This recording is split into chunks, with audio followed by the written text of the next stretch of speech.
welcome back to Y&R For Life, where we talk about all things Y&R related. We talk about what's going on, my predictions. What do I think is going to happen? Hey, we even talk about fashion on this show from time to time because I'm a big time fashion girl, so we got to spill the tea about that. If you're new to this channel, my question is, what took you so long to get here? And if you are returning, what's up? Long time no see. Okay, this week had some okay moments, I would have to say. But honestly, once again, it was, to me, one of those weeks where it was almost a little hard to follow. Call me crazy, but that's just how I felt about this week. But anyway, we'll see what I can muster up, whatever I can recall from whatever happened this week. Okay, couple of disclaimers. If you don't want to know what's going on, you kind of want to get caught up on your own, this may not be what you want to see or hear, but I am so grateful that you are here. And if I happen to not mention something in particular, it could be because I plumb forgot, or it really just wasn't newsworthy in my opinion, so I didn't bother mentioning it. It is what it is, nature of the beast, that's what I like to call it. And lastly, if you do like this type of content, you like what you see, you like what you hear, it would be so kind if you hit that like and subscribe button down below, and also the bell notification so that you don't miss a single video that I post here on Y&R For Life. Okay, where shall we start off? Okay, beginning of the week, it was Victor and Nikki and Victoria. Nikki and Victoria had come back from LA, and they were basically talking about Noah and how they were so like worried, but everything seems to be copacetic with him now. He's woken up. As you know, they took off all the bandages. He's perfectly fine with the exception of a few, cuts, scrapes, whatever. So, of course, Victoria, she's like, Daddy, it was just very, like, it was crazy just watching Noah there like that. I was so worried. And, I didn't even know he had been to LA. He was in the States for a couple of times, like, Daddy. And, he should be recovering back in Genoa City. I don't want him recovering back where he is. So, of course, Victor's like, no, of course. The boy needs to come back home and recover here. Like, absolutely. Of course, treating him like he's a baby. Well, Noah is no baby. I don't know how I feel about this new Noah. I mean, I know he just started on the show, but I don't know. As I said, it just seems a little weird, him playing Noah. Anyway, that's a whole other story. But back to this is the fact that, yeah, you're treating him like a baby, but Noah, he is not innocent in all of this little tumultuous mess that he's got going on. So, of course, back in LA, Nick and Sharon are like reeling over Matt Clark. Should we call him Matt? I'm going to say it's Matt because, again, I told you last week on the credits, it says, his character is Matt Clark. So I don't even know if I can reference him as Mitch, but okay, it might be here and there. So they are talking about Matt Clark and how, he's so vile, he's so vicious, he's evil. Basically, he's like pond scum. That's what he is. And to my recollection, they are probably spot on with their depiction of him because he was a whole set of mess back in the day. He really was. All right. So, of course, Sharon, she is playing Superman mom, if you will, and she is out for blood. And, of course, Nick is trying to, soothe her furrowed brow and basically tell her, Sharon, you got to calm down. You got to eat something. Like, this is no good for you. But I don't blame Sharon for how she's feeling because Matt put her through hell and fury back when, like, not only mentally but physically, and now your son is hurt. So it is very easy to assume that he had something to do with, Noah's accident. So I'm going to kind of piece that whole thing together momentarily. So, yeah, Nick is like, Sharon, okay, I get it, but let's tone this down a little bit, get our bearings about us, figure everything out, what have you. At some point in time, now, again, I may miss up the chain of events because, again, this week to me was kind of like all over the map, but you'll get the gist of it. At some point in time, Nick had gone back to the hospital to speak with Noah. All right. Before he reaches into the room with Noah, who does he see through the little window from the door? That was Sienna. Now let's backtrack for a half a moment. So Sienna had gone to visit Noah, and there was the security guard, I guess, that Victor hired. Wasn't he I swear he's the same security guard that was back in Nice that Nick had that, fisticuffs with. But I swear, I was telling my daughter, I'm like, I swear that's the same guy. But anyway, security guard nonetheless. And that security guard gets a phone call where he leaves his post. I'm like, what kind of security guard is this? That left the room open for Sienna to walk right on into Noah's room, which to me is just wide open for everybody to just go in. It was like a free-for-all. So she goes in and she's all, oh my gosh, she's apologetic. Noah's not awake at this moment. She's all apologetic. She's like, Noah, I'm so sorry. Noah ends up, what? Sienna, you're here? What are you sorry about? So she's like, well, I'm sorry about everything, the accident. He's like, well, you have nothing to do with this. I don't even remember what's going on. All right. So her and Noah are in the room. They're talking about, the accident, and really, she's not really giving him too much intel as to what went on. Because, of course, Noah got a little bit of brain fog. I'm assuming concussion of some sorts. Again, he just got out of a coma that they had induced before. So he's not putting, like, the pieces of the puzzle are not fitting. So anyway, fast forward after they're having their little tete-a-tete. Next thing you know, the two of them start by the bedside.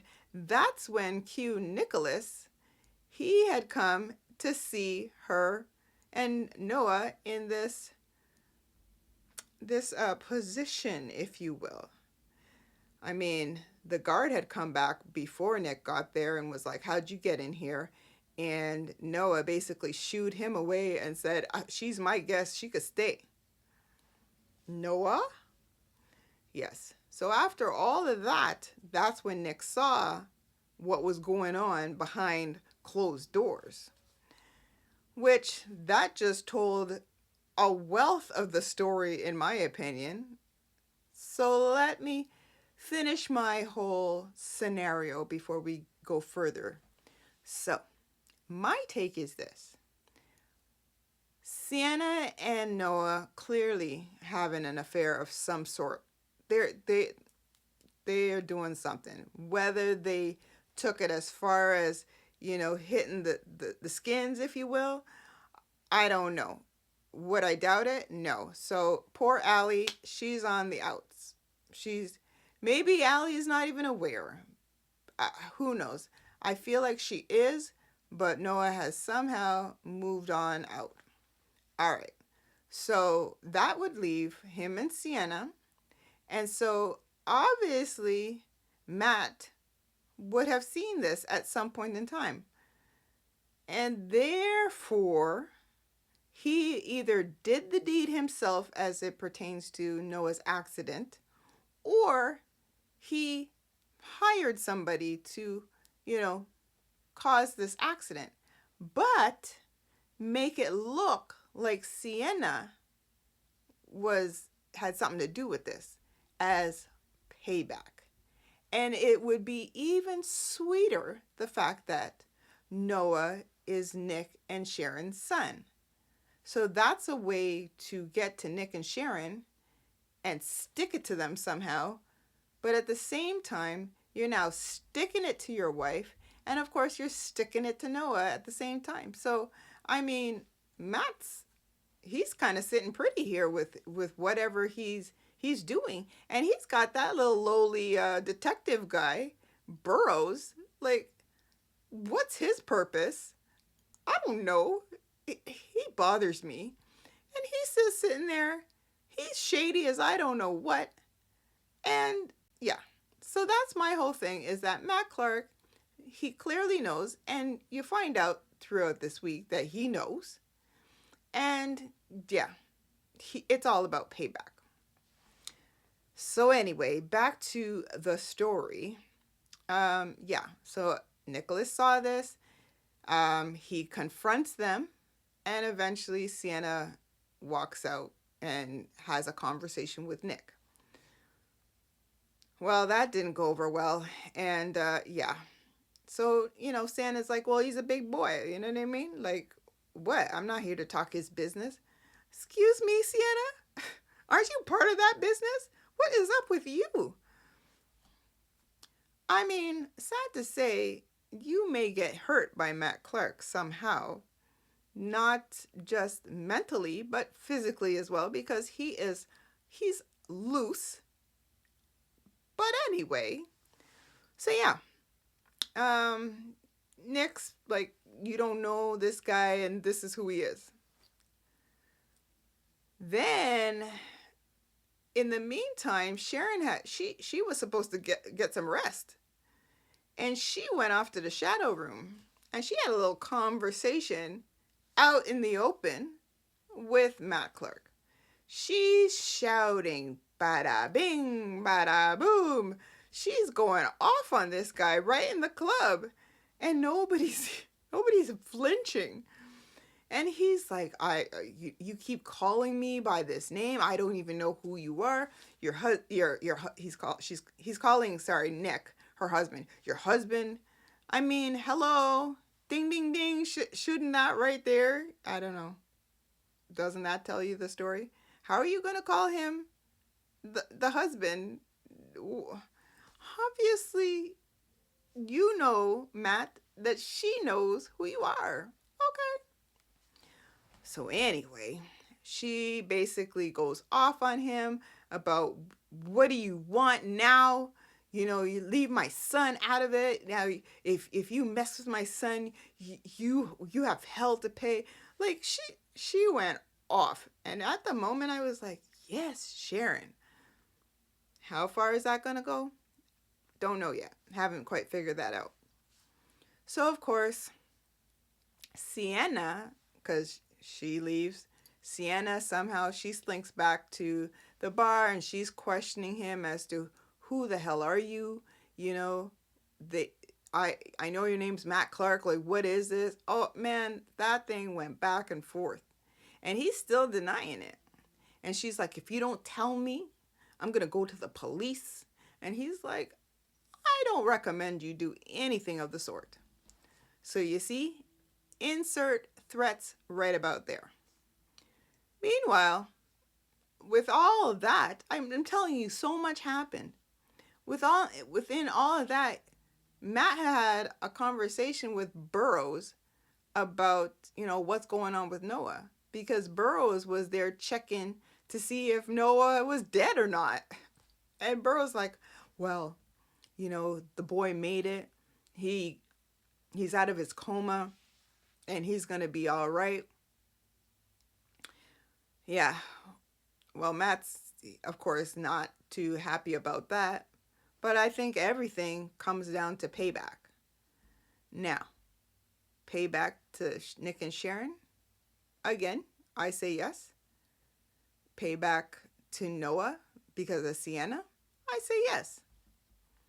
So, we're going to see where all of that nonsense goes. Yeah, because mm, it's not good. It's not good. But spoiler alert, this week coming, Matt should confront Sharon at her hotel room. Now he's looking real sketchy, but I'm thinking he ain't gonna do nothing to her. So I look forward to that. All right, what else happened this week? Oh, Lordy, Claire. Didn't I say this?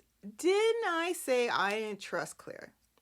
Now, within this, I was like, you know, I'm almost Team Audra. I said this to my daughter. I'm like, within this, I'm pretty much Team Audra. And my son was like, Mom, you like Audra now? I'm like, not really. But within this scenario, I'm rooting for Audra. All right. So I'll tell you why. So within this week, we saw Claire and Holden. This was pretty much the ending of the week. So Claire was, she bumps into Holden at Crimson Lights. They're having their little conversation, and she brings up LA and she's like, look, I think we need to talk about what happened in LA. He's like, oh, okay. So, they gloss over this whole, they had their little romp on Halloween and how she was cool with it. But she's saying she's not ready to jump into another relationship. That's basically what she tells him, because he's kind of looking forward to, moving forward with her. But she's like, he's like, well, I gotta be honest. I like when you went to go see, Kyle's kid, I just figured that you were gonna go back with Kyle. And she's like, no, that has nothing to do with anything. Like, Kyle and I are done. And yeah, I'm just glad for the time that we spent together in LA, because it was fun. It was basically taking her out of whatever comfort zone, allowing her to, basically kick up her heels and do whatever the heck she wanted. Okay. So within that conversation, as usual, Claire and her, constant 20,000 questions was going on about, do you regret whatever with Audra?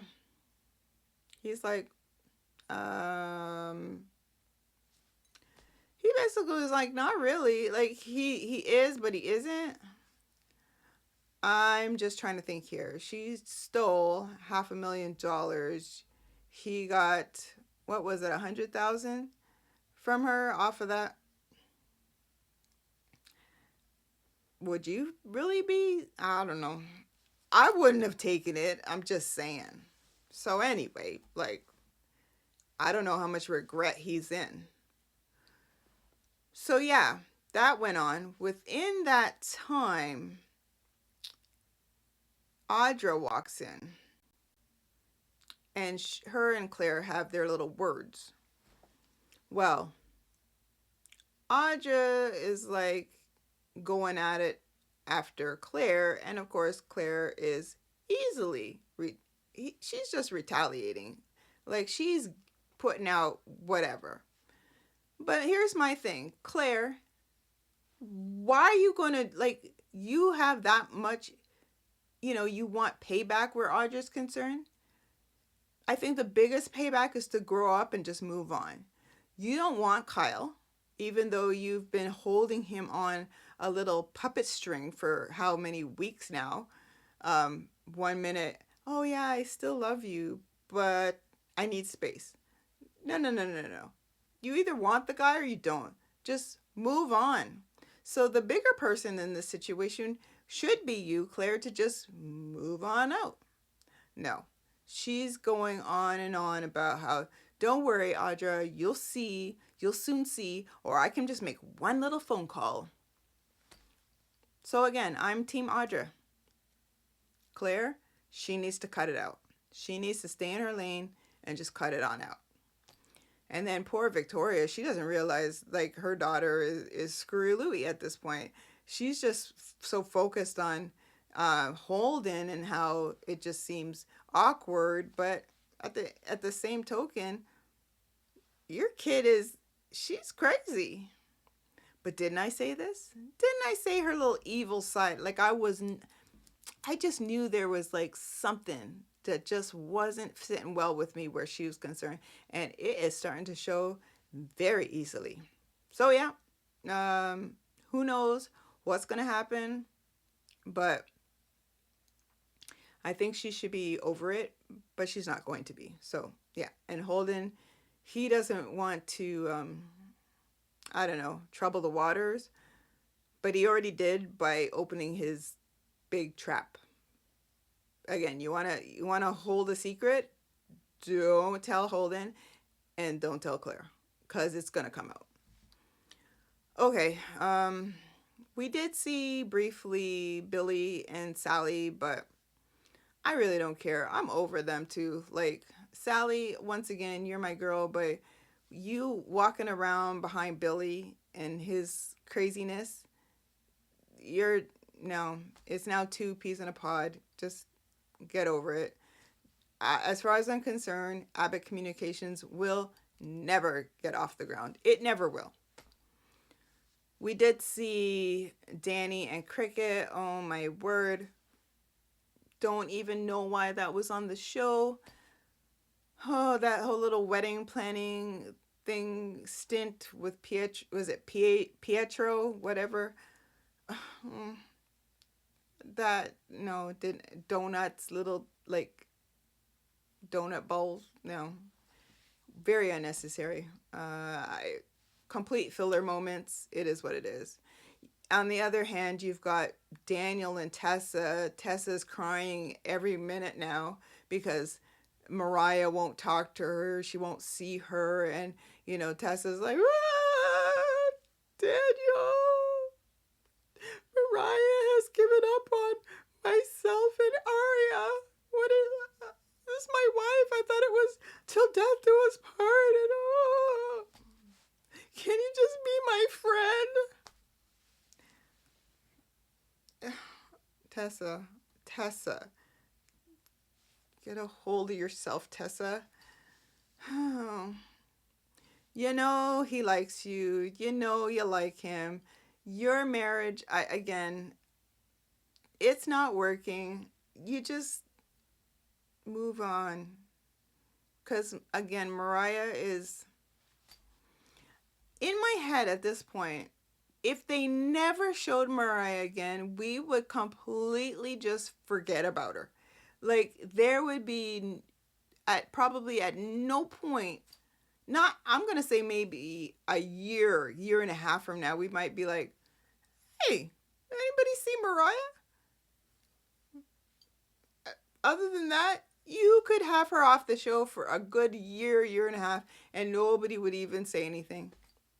Because that whole storyline, one of the biggest flops, if you ask me. It could have been so much better, but one of the biggest flops ever on that show. But okay. And it's so unnecessary. All right. We did see Chelsea and Adam briefly here and there.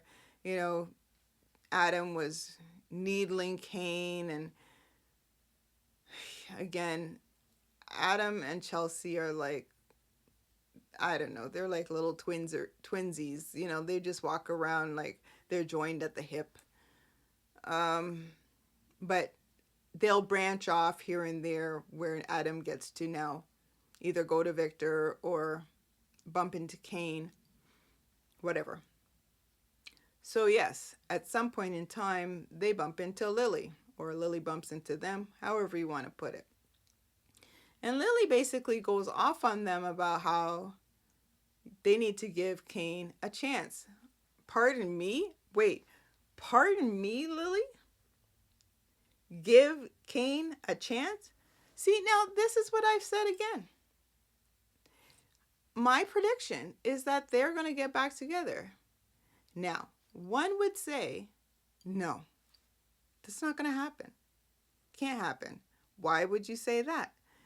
because of what you've seen now with Phyllis and Cain, which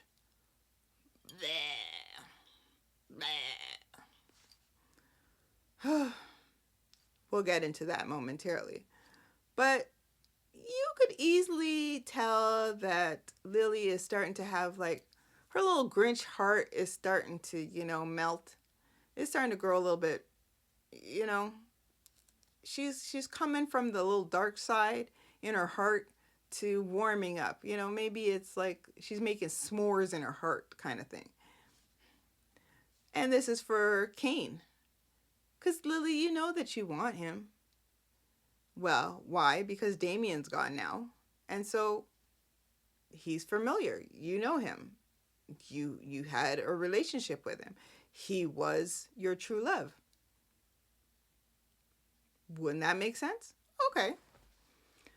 But no. So Adam's like, what do you mean? Like, what is this? And as you know, Cain's world is imploding because losing Arabesque and his billions of dollars. I mean, he's probably not fully flat broke at this point, but it's heading there thanks to Phyllis and Victor. So, I don't know. Cain is kind of, he's there sitting around town and, he's talking to people going, that maybe it was a good thing that my company was stolen out from underneath me. Again, I say, what kind of security do you have? Yeah, he's like, I have a great security team that will, figure out who stole it. Well, if they haven't figured it out by now, Cain, when do you propose that they're going to figure this out? Man, miss me with that nonsense. Okay, so yeah, he's like, maybe it's a good thing. I can get back with, my family, my relationships, and maybe people like me. Okay, whatever. Within that time, again, Lily is still reeling over this, and she's like, everybody deserves another chance. Lily, oh, poor Lily. So again, meanwhile, insert Phyllis. Oh, Phyllis, again, you're my girl, but this is not good. Are you not listening to me? Like, are you not hearing me? You're now trying to wrap yourself up with Cain in a physical level, and but I have a prediction where that's concerned. So yes, Phyllis is trying to seduce him, and based on this week, she's doing just that. Those two are acting like they're little Bonnie and Clyde. I mean, he invited himself, or told her to invite him anyway, to her suite for a nightcap. And before you know it, I mean, she's there in her little slip dress, lingerie looking thing with the sides, and it was all cut out with lace and, black lace here all over her. She had it all. And then before you know it, the two of them are like, meanwhile, Lily's like, ding, ding, ding, ding, ding, leaving a message for him. I'm so sorry. I'm sorry about this, and I'm sorry about that. And, and to the point where she doesn't know what else to say. She doesn't know how to end the call. And she's like, and and she hangs up. Meanwhile, Phyllis and Cain are, So again, my prediction, Cain is using Phyllis in any which way, shape, or form that he can, which even would be a physical thing, in order to get what he wants. And that truly is Lily. Good luck with that, Cain. Maybe you'll accomplish it. Maybe you won't. But I don't like that. I don't. And Phyllis, no. You don't do better. Do better than this. So yeah, let me scan through my head. Who else did we see? Danny Cricket, uh, Daniel, Tessa. Yeah, I don't even remember. Did we see Jack and Diane? I don't think so. I don't think we saw them at all. But I don't know. This week should. Am I going to jinx it by saying this? This week should be good. Let's hope. I'm crossing my fingers. I'm crossing my toes. I'm crossing whatever I can. Hopefully, it's much better. Hopefully, it will be where I actually can say that I focused, I know what's going on, because a lot of it is, like, to me, mumble jumble. It's all over the map. So yes, we will see Matt confront Sharon this week. That's a spoiler alert for you. Noah's gonna probably get knocked out because I think Matt probably set up somebody to like bump him and make him pass out. And Sienna's gonna find him, I believe. And yeah, but isn't it so weird between the two of them? That's kind of creepy the way they look together. Just like it is to me with Phyllis and Kane. That just looks odd. The old Kane would have never, no, don't like it. But anyway, there you have it, folks. That was pretty much, oh, no, it wasn't. Aha, I forgot one thing. And it's very quick. Nathaniel and Victoria, they were in the park having a little conversation, and he just wanted to spend some time with her. Ooh wee. Now I cannot wait because I know those two are going to get back together. And you know what? As much as he was slamming Nate and Victoria just I really like the two of them together. I do. So, you know, give him somebody again more stable. Am I saying using the stable word stable where Victoria is concerned? More stable than Audra, definitely. Um, yeah, put them together. I like that one. So that's what I forgot. But there you have it, folks. That was pretty much this week. If you stuck around to the end of this video, you know I'm so grateful. You know I appreciate your time. You know I love you a lot. It really means the world to me. And if you do like this type of content, once again, you like what you see, you like what you hear, again, please feel free to hit that like and subscribe and the bell notification. And share. Why? Because sharing is caring. At least I like to think so. So we'll see what happens this coming week. And I will catch you on the next video. Bye.